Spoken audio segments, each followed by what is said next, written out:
નમસ્કાર, આપ જોઈ રહ્યા છો TV9 ફિકર આપની સાથે હું છું ઝરણા સોની। જેમાં સૌથી પહેલા વાત કરવાની છે દેશના વિવિધ ભાગોમાં ઠંડીને કારણે જોવા મળેલા ધુમ્મસના કહેરની।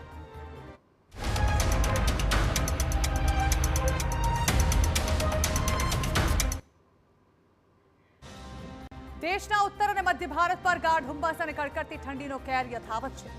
દિલ્હી સહિત 5 રાજ્યોમાં આજે ધુમ્મસ એટલું ઘાટું છે કે જનજીવન સંપૂર્ણ રીતે પ્રભાવિત થયું છે। ફ્લાઇટ્સ રદ, ટ્રેન્સ મોડી, અકસ્માતો અને સ્કૂલો બંધ। દરેક રાજ્યમાં સ્થિતિ ચિંતાજનક બની છે।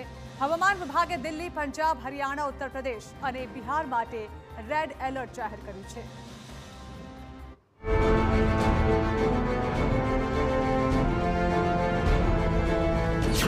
ધુમ્મસનો કહેર, ઠંડીની ડબલ માર, વિઝિબિલિટી 0, મુશ્કેલીઓ 100%। ઠંડી અને ધુમ્મસે રોકી ઉડાન, દોડતી રહી જિંદગી। સ્કૂલો બંધ, રસ્તાઓ પર જોખમ। હવામાનનો હાહાકાર, એલર્ટ પર 5 રાજ્ય।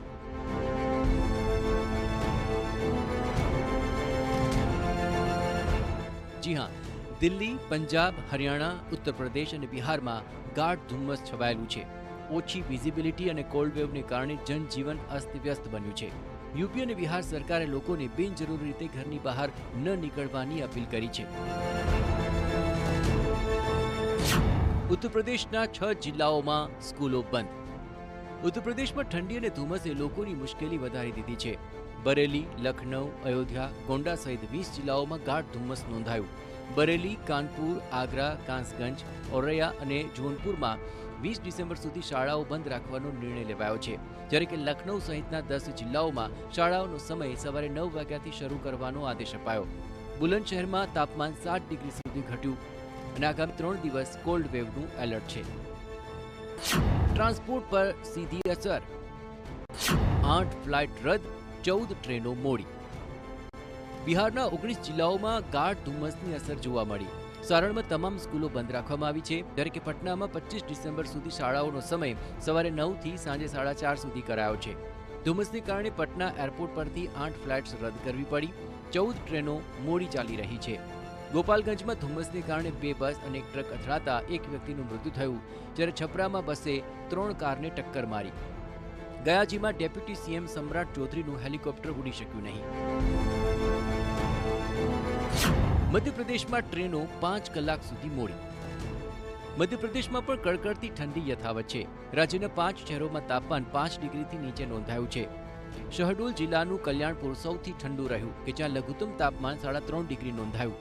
ગ્વાલિયર, ચંબલ, રીવા અને સાગર સંભાગમાં ગાઢ ધુમ્મસને કારણે દિલ્હીથી આવતી ટ્રેનો 30 મિનિટથી લઈને 5 કલાક સુધી મોડી ચાલી રહી છે। દિલ્હીમાં ગાઢ ધુમ્મસ સાથે પ્રદૂષણનો કહેર। દિલ્હીમાં પ્રદૂષણની સ્થિતિ સતત ગંભીર બની રહી છે। શુક્રવારે સતત 6ઠા દિવસે રાજધાનીની હવા અત્યંત ઝેરીલી રહી। કેન્દ્રીય પ્રદૂષણ નિયંત્રણ બોર્ડ એટલે કે CPCB મુજબ સવારે લગભગ 8 વાગે દિલ્હીમાં એર ક્વોલિટી ઇન્ડેક્સ 387 નોંધાયો, જે ગંભીર શ્રેણીમાં આવે છે। પ્રદૂષણ અને ગાઢ ધુમ્મસને કારણે શહેરના અનેક વિસ્તારો જેમ કે ITO, ગાઝીપુર, પાલમ અને ગ્રેટર નોઈડા સ્મોકથી ઘેરાયેલા રહ્યા। ઓછી વિઝિબિલિટીથી IGI એરપોર્ટ પર ફ્લાઇટ ઓપરેશનને ભારે અસર પહોંચી। છેલ્લા 24 કલાકમાં 27થી વધુ ફ્લાઇટ્સ રદ કરવી પડી, જ્યારે કે 100થી વધુ ફ્લાઇટ્સ મોડી ઉડાન ભરી અને 80થી વધુ ટ્રેનોમાં વિલંબ થયો। સ્થિતિને કાબૂમાં લેવા માટે દિલ્હીમાં ગુરુવારથી ગ્રેડેડ રિસ્પોન્સ એક્શન પ્લાનનો 4થો તબક્કો લાગુ કરાયો, જેના હેઠળ ફક્ત BS6 એન્જિનવાળી ગાડીઓને જ એન્ટ્રી આપવામાં આવી રહી છે। સાથે જ નો PUC, નો ફ્યુઅલ નિયમ અમલમાં મૂકવામાં આવ્યો છે। ગુરુવારે આ નિયમ હેઠળ 3700 વાહનોને મેમો આપવામાં આવ્યા અને 570 વાહનોને બોર્ડર પરથી પરત મોકલવામાં આવ્યા।